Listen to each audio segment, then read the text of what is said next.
It's the e-commerce master plan podcast. Here to help you solve your marketing problems and grow your e-commerce business. Cutting through the hype to bring you inspiration and advice from the e-commerce sector and beyond. Here's your host, Chloe Thomas. Hello and welcome to our latest podcast. I'm Chloe and it's great to have you out there listening. In today's episode, we're going back to the beginning, to somewhere where many of us, well, all of us who've run businesses have been. We're chatting to someone who's just in the first 7 months of running the business. And trust me, there are lessons for all of us in this one. Now, before you listen to that though, check out the sponsors, because without them, the podcast would not be possible. This episode is brought to you by SendPro Online from Pitney Bowes. Shipping a mailing from your desk has never been simpler than with SendPro Online from Pitney Bowes. With SendPro Online, it's just click, send and save for as low as $4.99. That's $4.99 a month. Try it free for 30 days and get a free £10 scale when you visit pb.com/masterplan. That's pb.com/masterplan. Cash flow slowing your growth? Exchange rate fees driving you mad? You need sellers funding. We've helped hundreds of retailers solve these problems with our easy way to access working capital and local currency collection accounts. We're the #1 direct lending platform of 2018 in the US. We also serve the UK and other markets coming soon. We provide funding from as little as $5,000 to as much as $500,000. And our customers have given us a 5-star score on Trustpilot. Let us help you navigate through these challenges with greater clarity and flexibility. Visit us at www.sellersfunding.com/e-commerce-masterplan. And now to introduce today's special guest.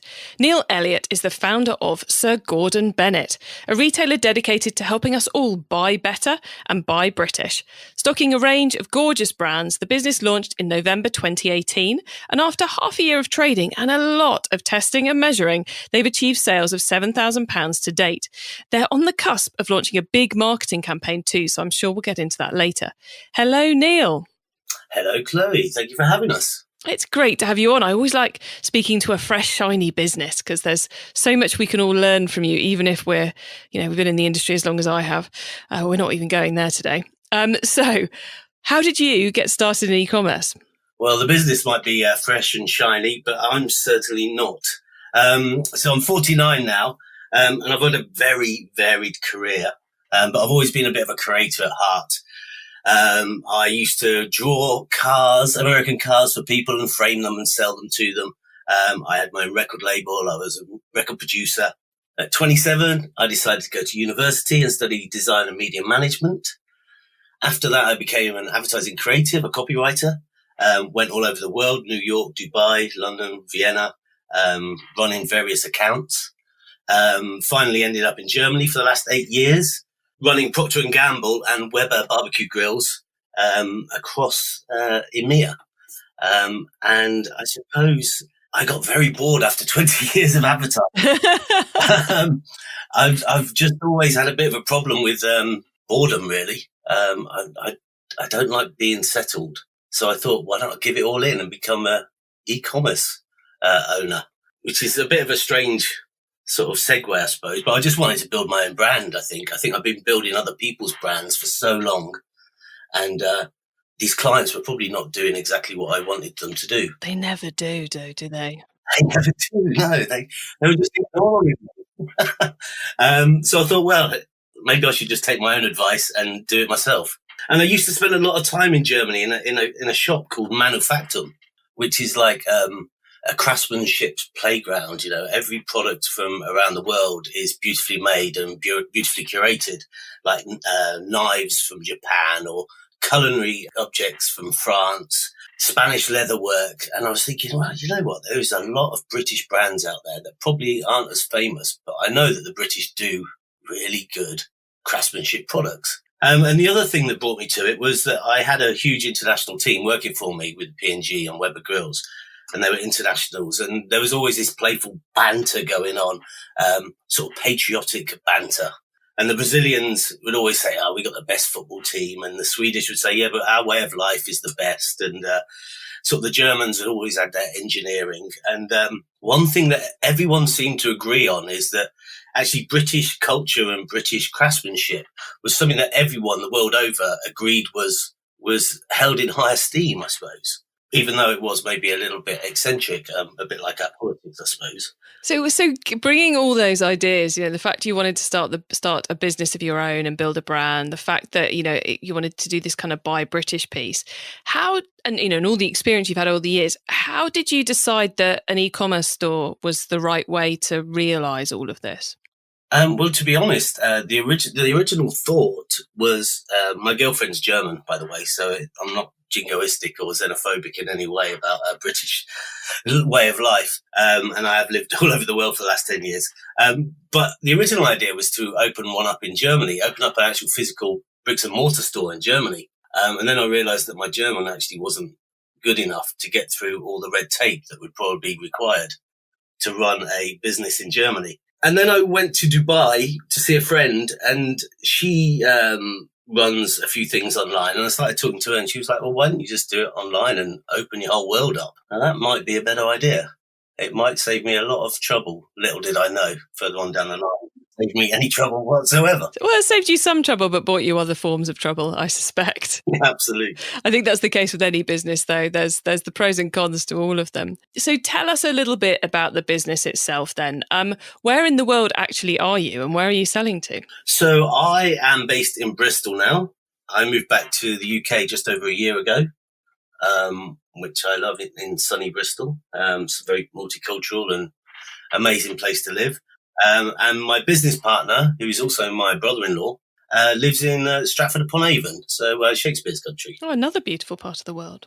Indeed. We do at the present we deliver to the UK and the EU, but we are also putting plans together so we can go and sell our beautiful wares in the US. That's all in the pipeline at the moment.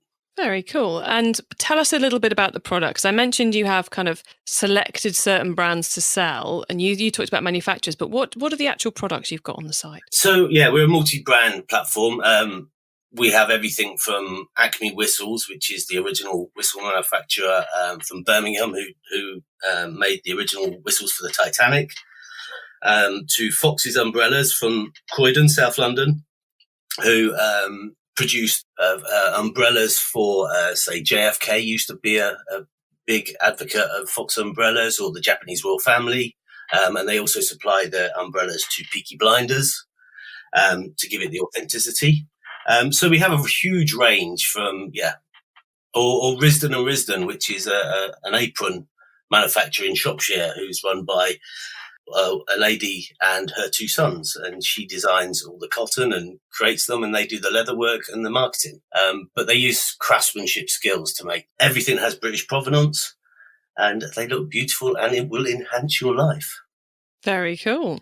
And what platform did you choose to do all the selling on? Are you a Shopify, Magento, or have you gone bespoke? So this was always a tough one, because at the beginning I had this real sort of, we have to buy British on everything. How can we get people to buy British if we don't buy British? And that proved for me quite a painful experience. We went through lots of different ways of doing this. In the end, we ended up with WordPress and WooCommerce because we thought it would open our world up when we got bigger.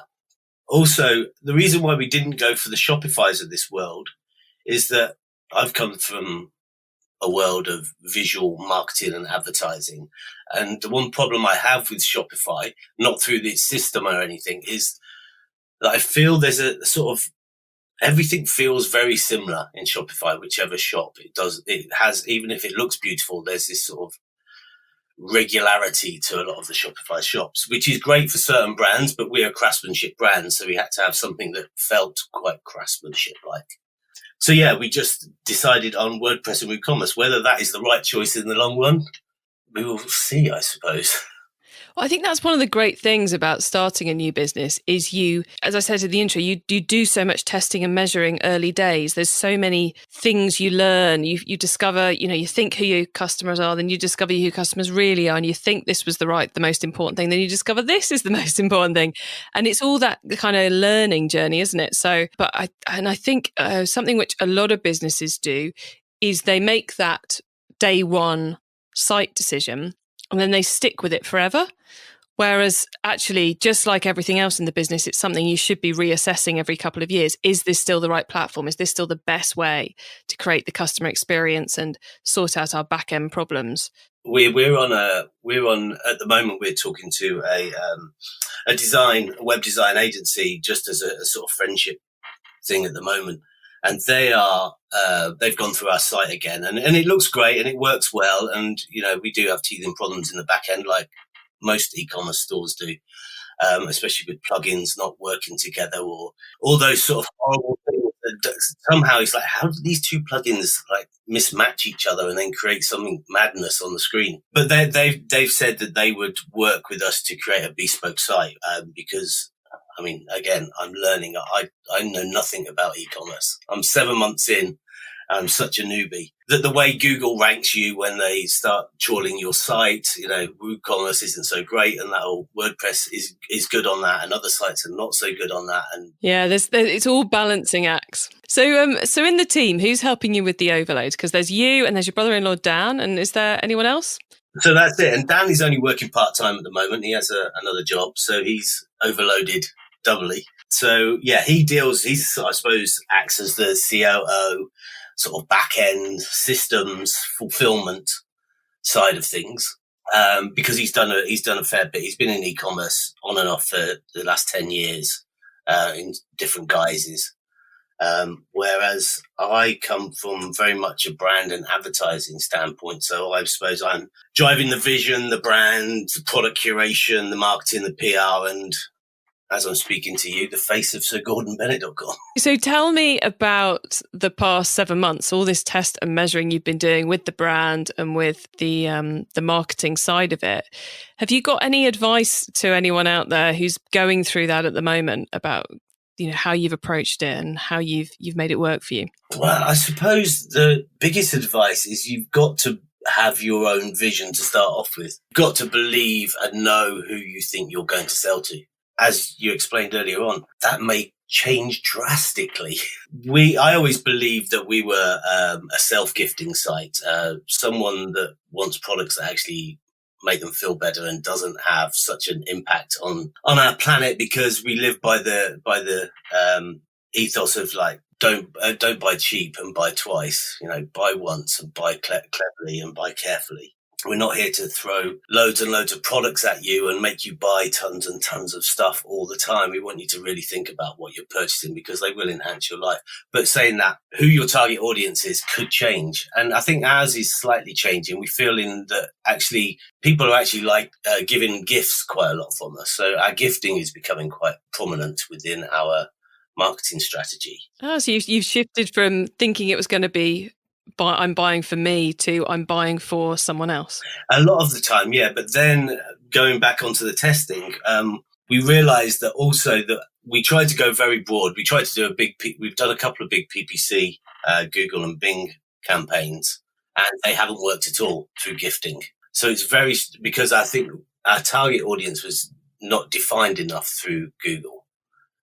You can't define someone who would like our products, because they're a very visual thing and they're probably more expensive than what you can buy on other sites. It's the age-old challenge with Google is it works incredibly well if the keyword, pretty much everybody searching that keyword would expect to see your products.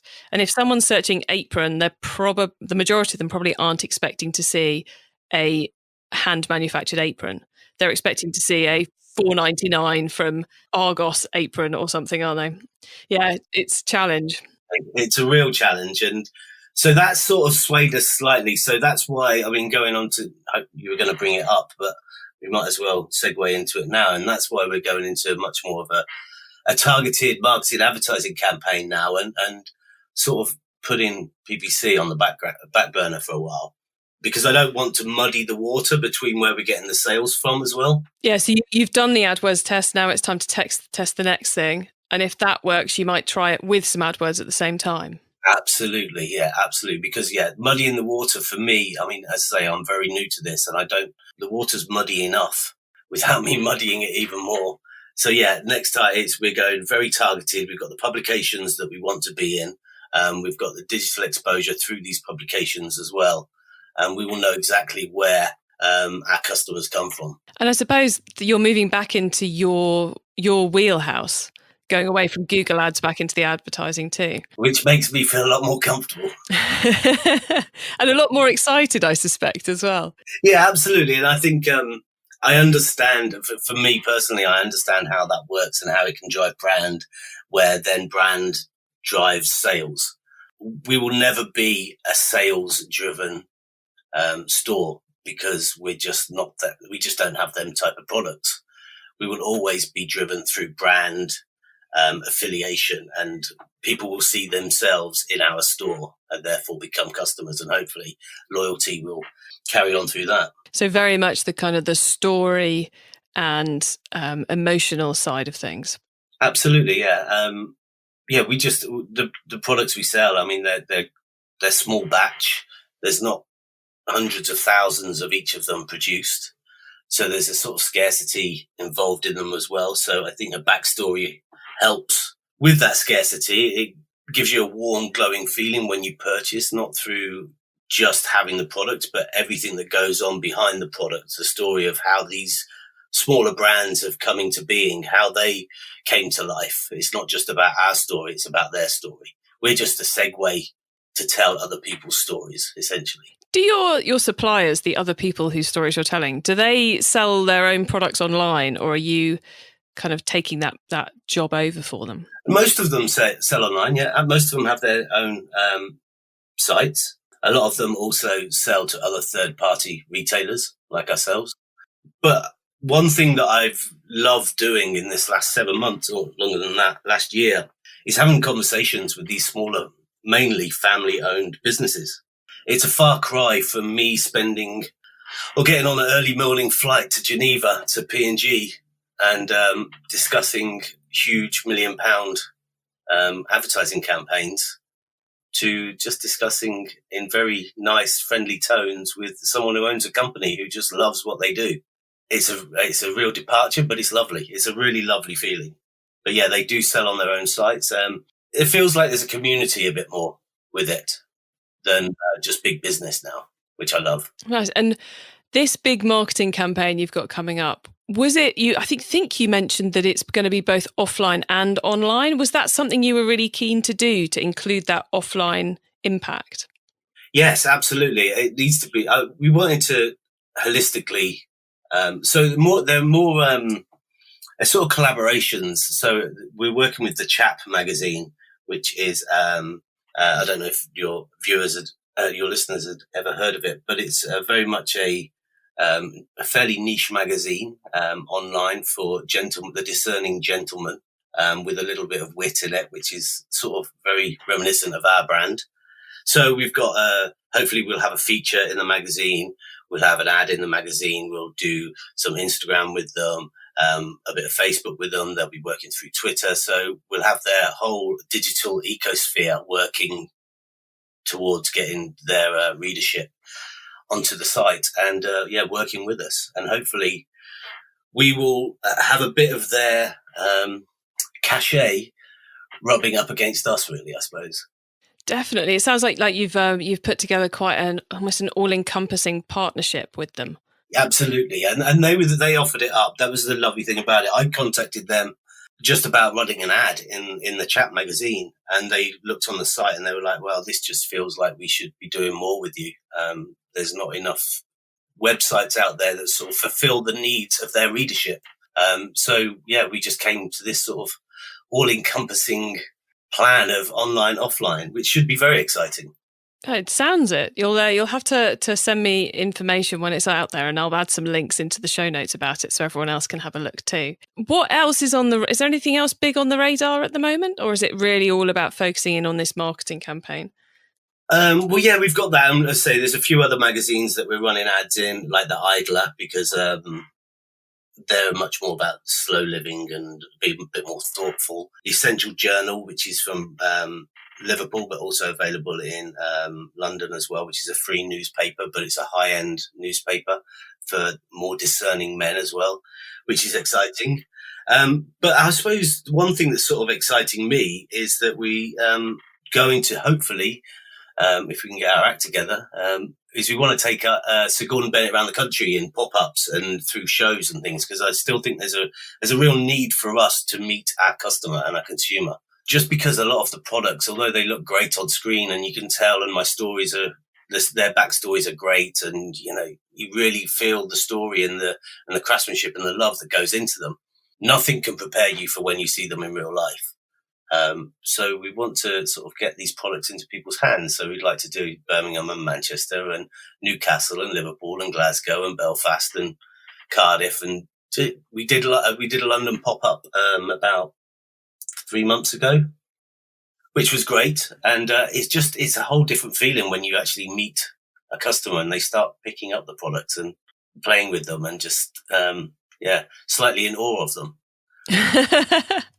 But it's such a powerful way to get the brand out there, and also to learn about the customers, because you get to have the conversation with them and find out what they like, what they're attracted to. And that can really pay dividends over the following months, because you think about those customers and what they wanted. And it can be such a useful research activity, not just a selling activity. We see it as a research activity more than a selling activity, absolutely. It will inform us immensely as we go forward. It's always great to make sales. Always. I mean, none of us would survive if we didn't.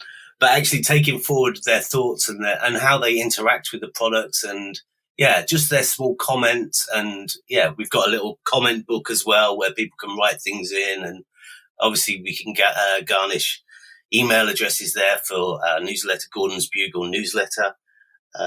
It's a nice feeling to be out talking to people with products that you are really proud to. E-commerce Master Plan is supported by some of the greatest companies in the e-commerce sector. Here's a reminder of who they are. Shipping and mailing from your desk has never been simpler. With Sempro Online from Pitney Bowes, it's just click, send and save for as low as $4.99 a month. Send envelopes, flats and packages right from your desk. And for being an e-commerce master plan listener, you'll receive a free 30-day trial to get started and a free £10 scale to ensure that you never overpay. Save time and money on mailing and shipping with Sempro Online. Starting at $4.99 per month, you can also qualify for special USPS rates for letters and priority mail shipping, calculate exact postage online, and do it all by printing from your PC.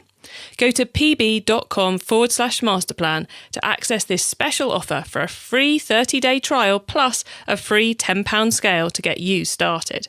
That's pb.com/masterplan. Experience shipping made simple with a free trial of SendPro Online from Pitney Bowes. Cash flow slowing your growth? Exchange rate fees driving you mad? You need sellers funding.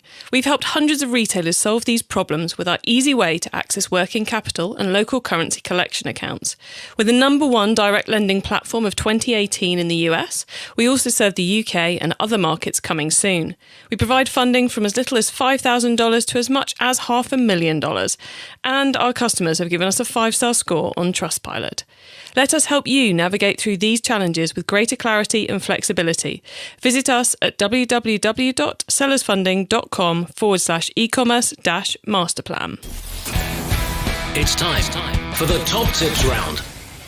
Okay, Neil, we've been through kind of some of the business areas, but now it's time to get into the top tips, which is the section I love because it gives all of us some really quick ideas for taking our businesses to the next level. So first up, the book top tip. If everyone listening to this podcast agrees to take Friday off and read a book to make their business better, which book would you recommend? I was going to be cheeky and ask, can I have 2? And I'll be quick with them. You can have 2. Thank you so much. So one book that has really informed me a lot about, especially when you are a small, brand new business, trying to understand the whole life of being, I wouldn't want to say entrepreneur yet, just a new business, which is the E-Myth, revisited by Michael E. Gerber. It just makes you really think about how to run a business by putting systems in place. So you don't fret over every single thing every single day. It's not perfect by any stretch of the imagination, and I wouldn't use it to, at the end of the day, they're trying to get people into a franchise frame of mind. But actually putting systems in place does enough stop a lot of the pain of life. And the second one is a bit more whimsical. It's Dave Trott's Creative Mischief. not technically a business book. It's sort of short snippets of his life in advertising. He was one of the most famous ad men in London in the sort of 80s. And it's just snippets of his life in advertising and how to come at problems from different angles to fix them. Because I think all the time we so concentrate on what we're trying to do, we don't think from the side. And often it's the ideas from the side that actually create the biggest impact. And he just gives you tips and stories and anecdotes that actually can make you think in different ways. Excellent recommendations. Okay, the traffic top tip. Which marketing method do you either prize above all others or think doesn't get the press it deserves? Well, I think this goes back to our learning that we've learned before. We're still pretty new, as we've discussed, and so it's quite tough for me to answer this. And I'm sure everyone knows traffic isn't everything. It's a qualified or convertible traffic that makes all the difference. And as I said, we're going into a much more traditional campaigns with magazines and newspapers soon. PPC really didn't work for us, so I can't prize that above anything else. We love Instagram, obviously, because we're a visual brand.